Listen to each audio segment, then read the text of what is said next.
What's the story, Morning Glory? What is the word, Hummingbird? Thank you so much for clicking on my channel and for joining me for this review of Life After Lockup, Season 4, Episode 43, Family Lies. Now, let's get down with the get down and talk about Monique and Derek. So, Derek is about to have a 30th birthday party, and he wants everybody there. Monique, her sisters, all of his family. And so, in order to avoid any kind of bloodshed at his party, he wants Monique and her sisters to meet up with his sisters and hopefully call some type of a truce or come to some type of an understanding so that his party can go without any issues, any problems, without having to call the police, etc. So he decides for everybody to meet up and hash out their issues and resolve their problems. Now, on their way there, his sisters are trying to explain to him that it was Monique's sisters that started all this mess. They had nothing to do with it because Monique's sister Calandra, on the day that he was released from prison and they were all waiting for him outside, Calandra comes over, she crosses the line into their territory and starts asking them a whole bunch of questions, like they don't have a right to be there, trying to check their temperature to see, what's really going on with them. And so they're trying to convince Derek it's not us that started it. It was Monique and her sisters. Derek really doesn't care because he just wants it all to stop. So the sisters kind of act like, when they see them, it's going to be on and popping, like they want to fight them. And Derek goes like, well, if that's how y'all are going to be, then I don't even want to go. He actually pulls the car over and gets out. Well, they finally convince him, hey, we're not going to fight. It's not going to be like that because we're just too pretty. We just got our hair done. We got our nails done. So it's not going to be like that. So they get to the place and it went left before it could ever go right. It was just a mess from the beginning. So as soon as everybody gets out of their cars and they confront each other, they start arguing. They start arguing, pointing fingers. Nobody wants to take any type of accountability of where they're at right now. They're all blaming one another. The arguing gets really intense. It gets escalated. And next thing you know, well, actually, Derek tried to calm everybody down. Nobody wanted to calm down.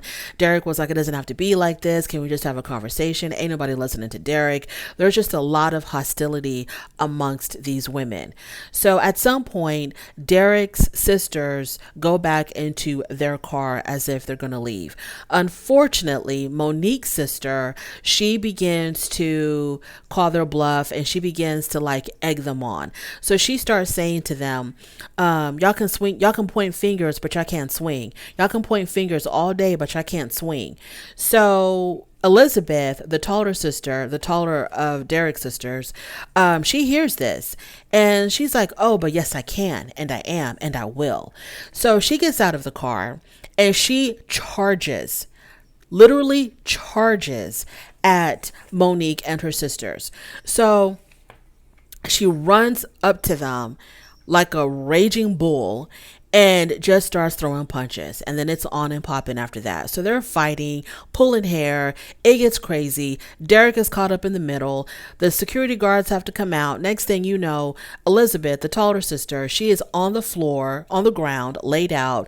Aubriana, her hair is completely messed up. I don't know what happened to their nails.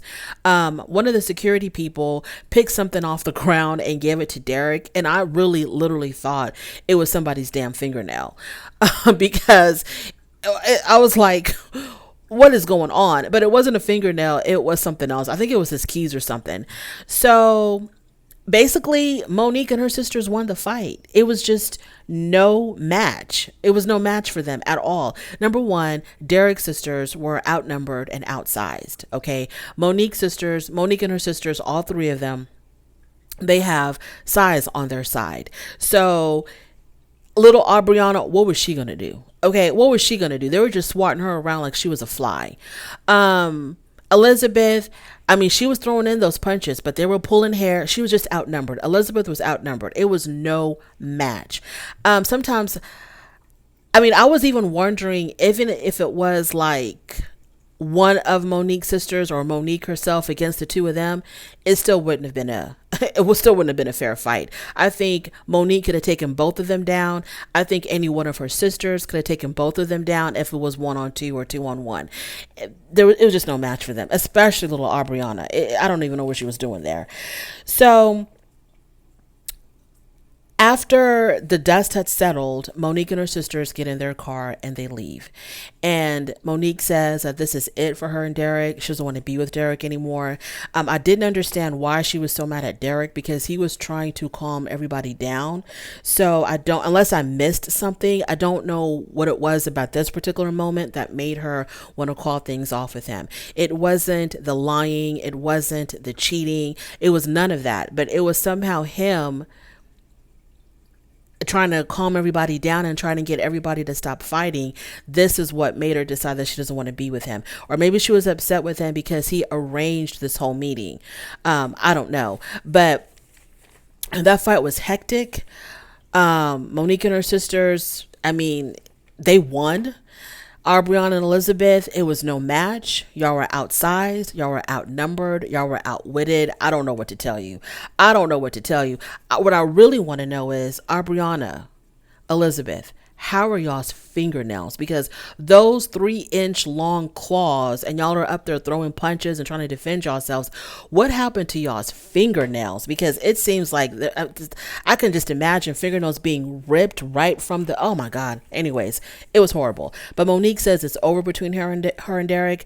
I don't care what reason she's using to end her relationship with Derek, as long as she ends her relationship with Derek. Because he's a liar. He's a cheater. She's always going to have issues with his sisters. It's just not worth it, girl. It is not worth it for your peace of mind. Go ahead and end this. Go back to Chicago. Don't look back. And I don't ever want to see you and Derek in the same scene ever again. Moving on to Justine and Michael. So, I don't know. Okay, their clothes... Okay, their clothes. Forget about the fact that it's matching. What in the world were they? Why were they wearing like construction or crossing guard? What is going on here? Is that a style up north? Maybe because I'm so fashionably late. I mean, fashionably late as in I'm late with fashion. I don't know what's going on with fashion. I don't know what's trending. I don't know what's in. I don't know what's out. Is that what's trending right now? Is that what's in, to put on construction worker, crossing guard type of jackets? Like, I'm not understanding why they were wearing that. But anyways, moving on. So they're going to go meet with a doula. And so they meet with a doula. And a doula is someone who assists you in giving birth naturally. I think unmedicated is what they really try to go for. And they're there just to assist you with the whole birthing process. And they're there with you postpartum as well, etc., etc. So they're meeting with the doula. And then the question comes up if the doula was willing to travel. I don't even think that Justine and Michael and the doula understood exactly what that question was about. I think Michael was asking as far as, are you willing to travel even if we go out of state? Are you going to come with us? And I think the doula thought they meant traveling as far as like, if they end up moving a little bit further, she's willing to travel a little bit further, but I don't think she's willing to get on a plane and follow them to Las Vegas or Texas or Georgia or anything like that. So I don't even know if they really understood each other with that question. So Michael says that he wants to move somewhere down south, Midwest. He wants to move somewhere down south, Midwest, somewhere east, west, north, south. And his whole thing is he really wants to buy land because he wants to build on this land. And of course he wants to buy land where it's the cheapest. And Justine is like, well, you keep changing. What do you mean down south, Midwest? What does that mean? Every time you talk about moving, you're changing the location. And as soon as I start doing my research on a particular location, you bring up that you want to move somewhere else. So you need to like pinpoint exactly where you want to go and be specific and stick with it. And Michael says that he got upset with her saying that for some reason. He says he can change his mind because he's going to be the one buying the house. So he can be fickle. He can change his mind, change locations or whatever, because it's going to be him buying the house. And so she looks at him like, excuse me, aren't we doing this together as a couple, as a family? And so they kind of get into a little argument. They kind of go back and forth. It was so unnecessary and so stupid. I don't understand why people fight about things that have not even happened yet. No, there's been no concrete decision made. There's been no down payment made on any piece of land, on any house, on anything. So why are y'all arguing in front of this doula? Because the doula was looking at them like, oh my God, I don't even know if I want to take these people on as my clients. These people are crazy. So then after that, they get home. her kids are home. So they come home and they greet the children, they kiss the children. And when Michael bends down to kiss Santana, Santana kicks him in the gut with his feet, with all the force and anger of every child that's ever had to put up with a step parent that they did not want to put up with. And I was like, oh my God, not only did he kick him in the stomach, like push him away with his feet, but basically kicking him in the stomach. The look on Santana's face when he looked up at Michael when he did that, it was pure, unadulterated hate. That little boy does not like Michael at all. That little boy is absolutely miserable. And so then Justine tells us that she found out about a year ago that Santana is on the spectrum. And so he's having a lot of behavioral issues. She's going through a lot with him. And on top of that, and it's okay, girl, sweetheart, Justine, if you know that your child is on the spectrum and he's having these behavioral issues because he's on the spectrum, or maybe because of the fact that, because children who are autistic, okay, they're very, from what I understand, and I'm just an amateur talking about this. From what I understand, autistic children, they like their routines. They don't like change. Basically, they don't like change. And so you're bringing in this man into this home, into your home. You know your kid is on the spectrum. Like, why, Justine? Why? Why would you do this to him? Why would you do this to your kid? So anyway, Santana's really struggling. And Michael says he has to go to the bathroom because he knows he was about to snatch his heart out of his chest. So he decides to take a breather and he goes into the bathroom. And it's just really sad to me what's going on here with her and her children. So Michael comes back and they tell the kids that they plan on moving, but they don't know where they're going to be moving to. Now that's good that they're letting the children know ahead of time that there's going to be this major change happening. Get them used to the idea, involve them with the process, because Michael and Justine asked the children, this is what we're looking at. We're looking at Georgia, Florida, Texas and Nevada. So where would y'all want to go? Which is good, making them feel like they're important enough for them to help them make their decision, which I really did appreciate that.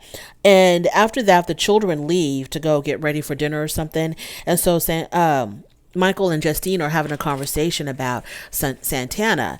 And he tells her that, I don't like how he talks to you. And she says, well, because, he copied that from someone that used to talk to me like that. And there was nobody there to tell him that that was wrong. But you were there, Justine. Why couldn't you tell your son, you can't talk to mommy like that? That's not right. And when this person talks to mommy like that, that's not right either. He shouldn't be talking to me like that. And you shouldn't be talking to me like that. Like, why wouldn't you correct him if he was talking to you in a disrespectful manner? I don't understand that. This whole thing of, we understand that children need their fathers, but if they're not there, then, don't be helpless, Justine. Step in. And I'm not saying she doesn't step in, but the way she said that when they were talking about that specific thing of him talking to her in a disrespectful way, and she says, well, because someone else used to talk to me like that, and there was nobody there to correct him. There was nobody there to tell Santana that was wrong. Why didn't you? Anywho, so then Michael says, well, I'm here now. And he says, if my children disrespect me, I promise you they're going to feel my wrath. What the hell does that mean? What the hell does that mean? Now, this whole thing of whether or not step parents and boyfriends and girlfriends can discipline children, I don't know what to say about that because I've never been in that situation. But I feel like if I was in that situation, I would not allow my partner to be the main disciplinarian. I don't think I would be comfortable with that. So I don't exactly know what Michael means by that. That, if these were his children or if his children disrespected him, they were going to feel his wrath. What does that even mean? And I understand that Justine really, really wants her children to have a father figure. And part of being a parent to these children, he's going to have to discipline them.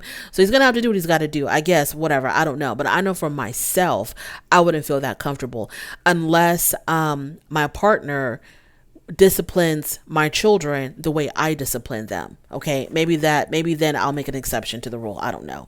But that whole situation in that house is just pure confusion to me. Absolute confusion. I don't know if Michael can really lead this family in the direction that they need to go. And Justine is the kind of woman where she is going to let him be the one to make those decisions. Like he told her to quit her job, she quit her job. He wants to move out of state, she's willing to move out of state. To hell with how her children feel about it, uprooting them from their friends, their school, her mother, other family members possibly. She's like, well, if Michael wants to leave, we're going to leave. Okay. Moving on to Taylor and Chance. So Chance tells Taylor that he bought his son tickets to come see him. And Taylor was like, well, you should have talked about that with me first. And Chance tells her, well, I got caught up in the conversation with my son, excited to see my son. He didn't have money for the ticket and I really want to see him. Haven't seen him in 18 years. And so I just kind of acted impulsively. And then she says to him, well, you could have taken a break from the conversation and you could have told your son, that you were going to call me and check with me first. And he didn't like that at all. And he says to her, well, it's my money and I can do what I want with my money and I don't have to run anything by you. And then she's like, well, if that's how it is, then we don't have to get married. Taylor makes a lot of sense. So I don't know how she ended up in this situation that she's in. She kind of comes across as someone with some common sense. I don't know how she ended up pregnant by a guy who's so financially irresponsible, who they constantly fight and bicker all the time. Her sister left because of this guy. She thinks he might be cheating on her. How did you end up in this situation, Taylor? How? So Ethan arrives, which is Chance's son. Chance tells Ethan that him and Taylor are going to be expecting a baby. Now, he didn't tell his son this beforehand. He wanted to wait until he can tell him face to face. Ethan was definitely shocked and surprised. And Ethan says that Chance was never there for him. So he was surprised. He was like, my dad was never there for me. So he's out here having other children, taking care of somebody else's kids, but he was never there for me. Chance offers to take his son to a strip club in the middle of the day. And Ethan was like, no, I think I'll pass. So they just go out to eat. So they both go out to eat. And Ethan kind of tells him how he came to know that Chance was his father. Growing up, he thought somebody else was his dad. Then he saw this mugshot of Chance online. And his mom told him, no, that's your real dad. His mother tells him, yeah, that guy in the mugshot, yeah, that's your real dad. And he never really had a father figure in his life, but he's open to having a relationship with Chance. Then they talk about their addictions.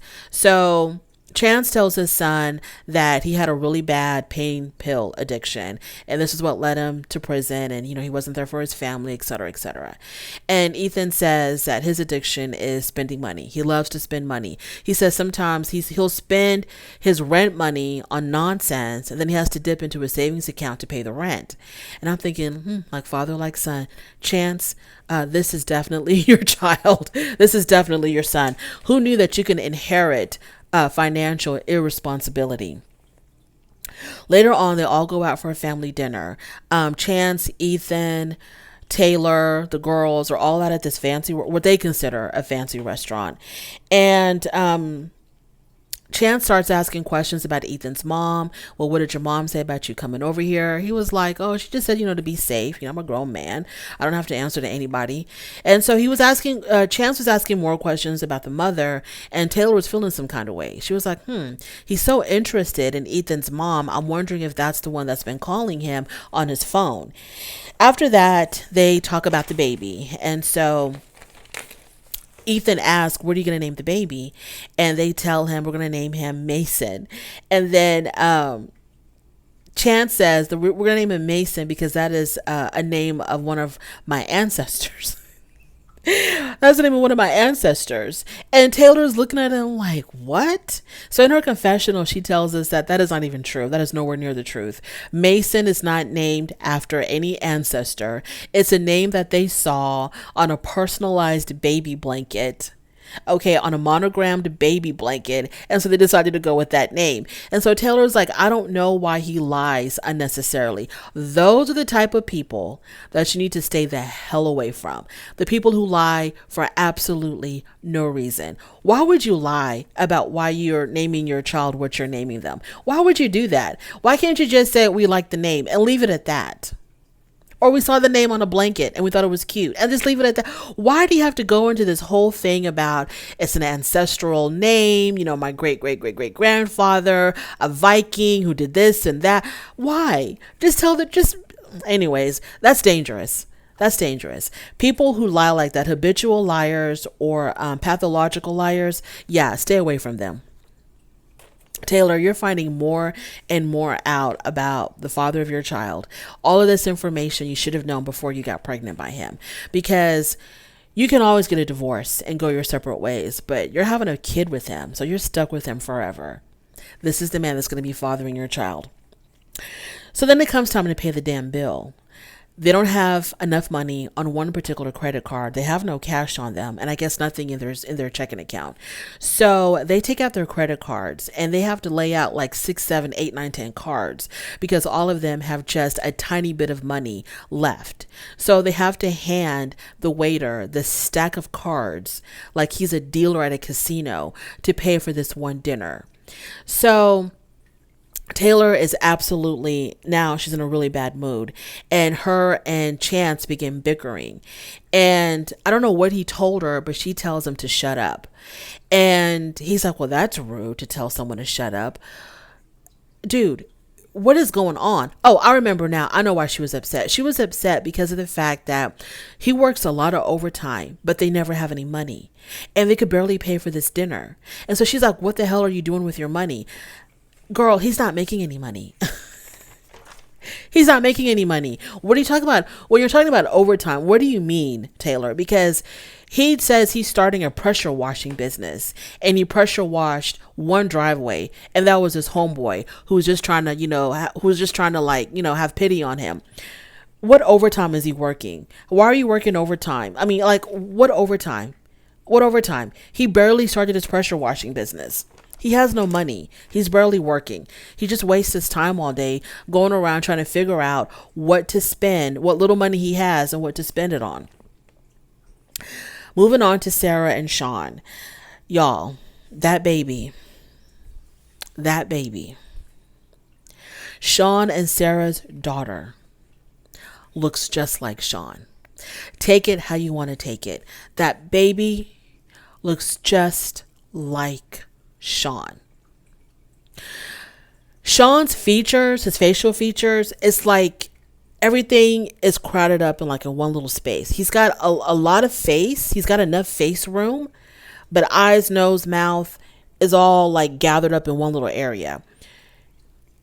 The baby's cute as a button. Okay. It's chunky, chubby. You just want to squeeze those fat thighs. The baby looks just like Sean.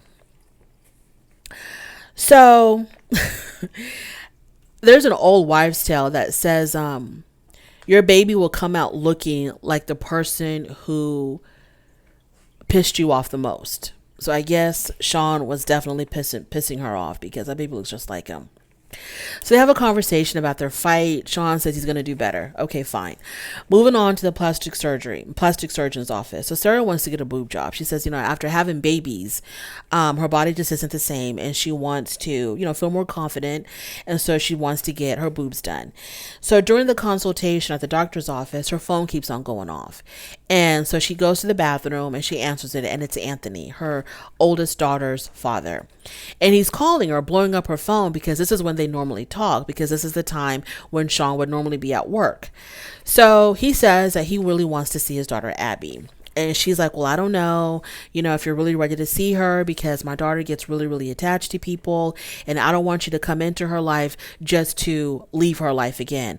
That's not going to be, I'm not going to accept that at all. That's unacceptable. So don't hop in just to hop back out. And he's like, no. I've got my life straightened out. I'm out of rehab. He says that he's financially stable, he's off of parole, and so he's ready to meet her.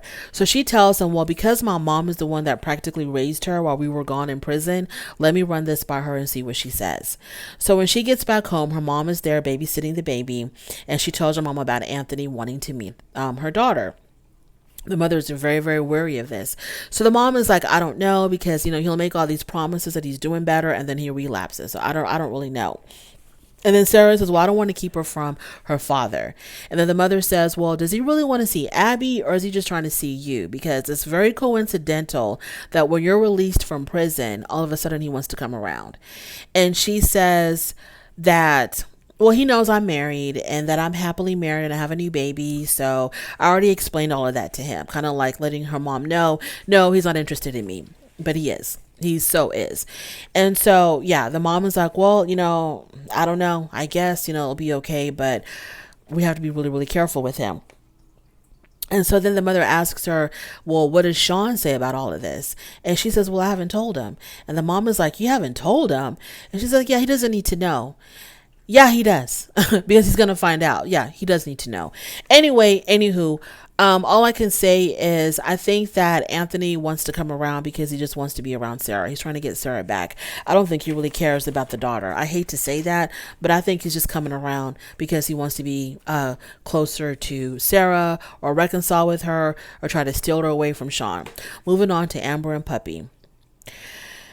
I'm going to summarize this because I really don't have the patience for Amber and Puppy. Basically, Puppy finds out that Eric has been sleeping with his ex. The ex contacted her, and then the ex contacted her and told her. And to prove it to Puppy, she calls Eric on three-way without him knowing that Puppy is on the phone, listening. So the conversation that Eric and his ex-wife are having is very, it confirms that they were sleeping together. So Puppy's hurt and she wants to leave him. But the problem is she doesn't want to leave with nothing. And if she tries to break up with him, he's going to make sure that she leaves with nothing. So she wants to leave with something. She wants money and she wants the car. So she's trying to figure out a way to overtly or covertly walk away from this relationship. And so they go visit her mom, and I think I don't know. They go visit her mom, and she's telling her mom what's been going on. She starts crying. Look, Puppy, I'm not a girl. Look. And then the next episode, supposedly she, drives off with the car. Whose name is this car under? Is it her name or his name? Because if it's under her name, then what's the problem? And if it's under his name, why are you taking it? I don't understand. Even if you helped him pay for it, if it's under his name, girl, it's a done deal. You can't take the car. Anyways, why don't you just go live with your mom, Puppy? Your mom loves you. She's right there. She's not far away.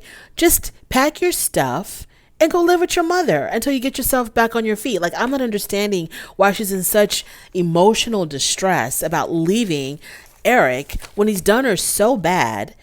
Just get your stuff and go live with your mom.